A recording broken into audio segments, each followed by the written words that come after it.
Saya dibilang apa itu? Presiden boneka, saya dikendalikan oleh Pak Jokowi. Ya, kan?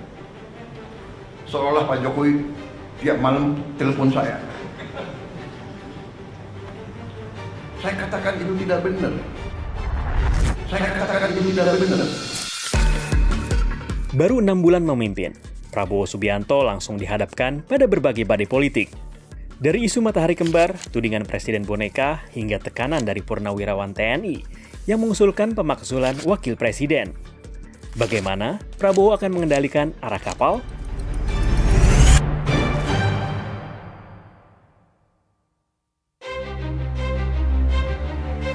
Akhir bulan ini, angin politik bergerak dari arah yang tak terduga. Sebuah dokumen berisi 8 tuntutan mencuat ke publik, ditandatangani oleh ratusan purnawirawan TNI dari berbagai matra, 103 jenderal, 73 laksamana, 65 marsekal, dan 91 kolonel. Nama besar Wakil Presiden ke-6 Jenderal Purnawirawan Tri Sutrisno juga tercatat sebagai pihak yang mengetahui tuntutan itu. Salah satu tuntutannya meminta MPR mengganti Wakil Presiden Gibran Rakebuming Raka. Tuntutan itu bukan gertakan kosong. Dokumen resmi Forum Purnawirawan telah sampai ke meja Presiden. Kamis, 24 April. Prabowo membahasnya langsung bersama penasihat khusus bidang politik dan keamanan, Jenderal Purnawirawan Wiranto di Istana. Melalui Wiranto, ia menyatakan menghargai kritik, namun negara tak boleh gaduh.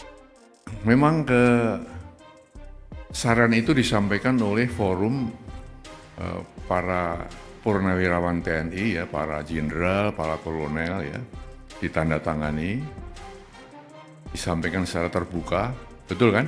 Terbuka, secara meluas, ya. Nah, di sini tentunya Presiden memang menghormati dan memahami, ya, pikiran-pikiran itu. Namun tentunya Presiden sebagai kepala negara, kepala pemerintahan, Panglima tertinggi TNI, tidak bisa serta-merta menjawab itu. Tak lama setelah munculnya 8 tuntutan purnawirawan, Panglima TNI Jenderal Agus Subianto merombak jajaran perwira tingginya. Total 237 perwira dimutasi, salah satunya Letjen Kunto Arif Wibowo, putra Tri Sutrisno. Dalam surat mutasi, Letjen Kunto dipindah jabatan dari Pangkogap Wilhan I menjadi staf khusus Kasat. Posisinya digantikan Laksamana Muda Hersan, mantan ajudan Presiden Jokowi. Tapi keesokan harinya, mutasi itu dianulir. Letjen Kunto tetap menjabat Pangkogap Wilhan I. Manuver maju mundur ini memicu spekulasi, mengingat peran Tri Sutrisno dalam pernyataan Forum Purnawirawan. Apalagi Letjen Kunto baru menjabat sebagai Pangkogap Wilhan I sejak 7 Januari 2025, atau sekitar 4 bulan. Kepala Pusat Penerangan TNI Maijen Christomay Sianturi angkat bicara, menepi semua spekulasi.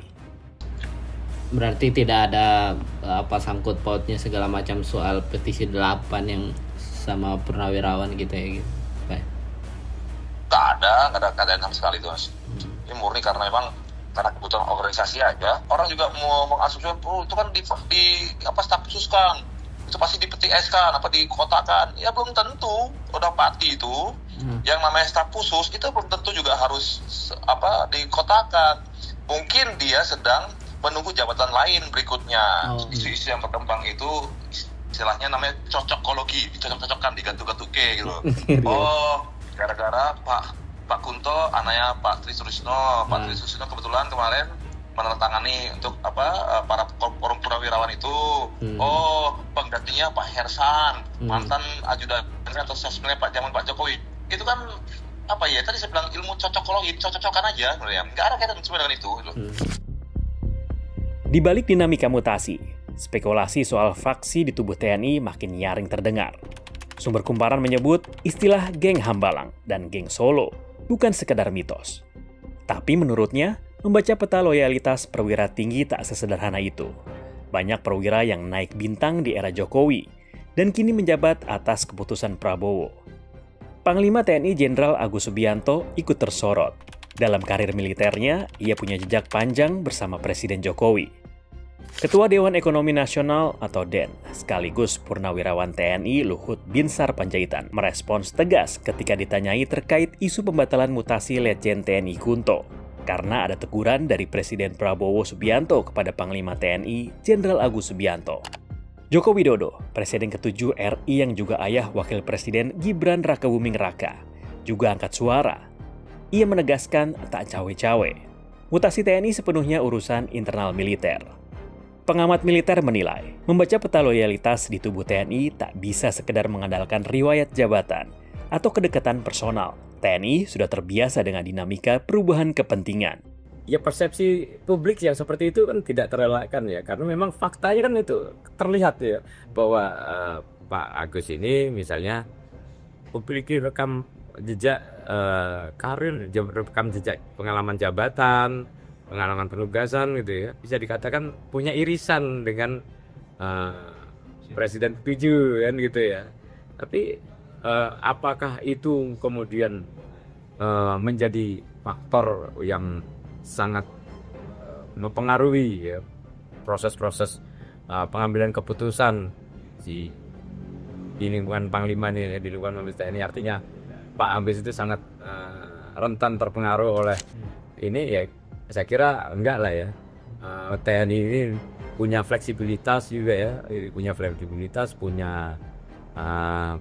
pragmatisme dan kemampuan beradaptasi yang tinggi gitu ya terhadap ya perubahan-perubahan kepemimpinan, dinamika kepemimpinan kan gitu. Tapi spekulasi tak surut. Justru menguat saat Prabowo hadir tanpa Gibran dalam acara Halal Bihalal Purnawirawan TNI AD 6 Mei lalu. Di situ Prabowo duduk berdampingan dengan Tri Sutrisno. Dalam sambutannya, Prabowo bahkan menyebut nama Tri Sutrisno beberapa kali. Ia menegaskan, sikap kerasnya hari ini terbentuk karena didikan senior-seniornya di militer. TNI Purnawirawan Tri Sutrisno. Itu bagusnya Prabowo sana gitu. Dan bagi Prabowo nggak ada permasalahan juga. Ya, ini kan moral.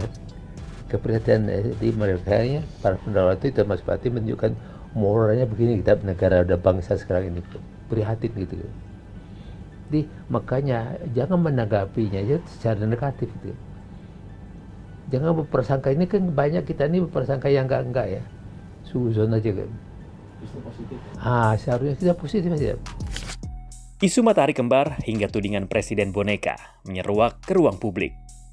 Sebagian orang curiga, Prabowo tidak memegang kendali penuh atas pemerintahan karena adanya bayang-bayang Jokowi. Kemenangan Prabowo di Pilpres 2024 tak lepas dari peran besar Presiden Jokowi. Setelah 4 kali kalah, Prabowo akhirnya menang bersama putra Jokowi, Gibran Rakabuming Raka. Di mata sebagian pihak, pemilihan Gibran dianggap sebagai gembok pengaman, agar kuasa tetap berada dalam orbit kekuasaan lama. Apalagi sejumlah menteri dan elit politik terlihat masih lebih dekat dengan Jokowi. Tak hanya itu, Prabowo juga tak ragu meneriakkan "Hidup Jokowi" di hadapan publik. Hidup Jokowi! Yang semakin menambah spekulasi bahwa kendali politik tak sepenuhnya berpindah ke tangannya. Namun di tengah riuh narasi matahari kembar, Prabowo memberikan penegasan. Sidang Kabinet Paripurna 5 Mei lalu menjadi panggung penegasan. Ia bukan presiden boneka. Pernyataan itu muncul tepat saat tekanan politik meningkat dari isu pemakzulan Wapres oleh Forum Purnawirawan TNI hingga pembatalan mutasi Letjen Kunto Arif. Sebuah penegasan simbolik bahwa Prabowo tak tinggal diam. Saya dibilang apa itu? Presiden boneka, saya dikendalikan oleh Pak Jokowi. Ya, seolah Pak Jokowi tiap malam telepon saya. Saya katakan itu tidak benar. Bahwa kita konsultasi, iya, itu seorang pemimpin yang bijak, yang konsultasi, minta pendapat, minta saran. Beliau 10 tahun berkuasa. Saya menghadap beliau, nggak ada masalah. Saya menghadap Pak SBY, tidak ada masalah. Saya menghadap Ibu Mega, tidak ada masalah. Kalau bisa menghadap Gus Dur, nggak bisa.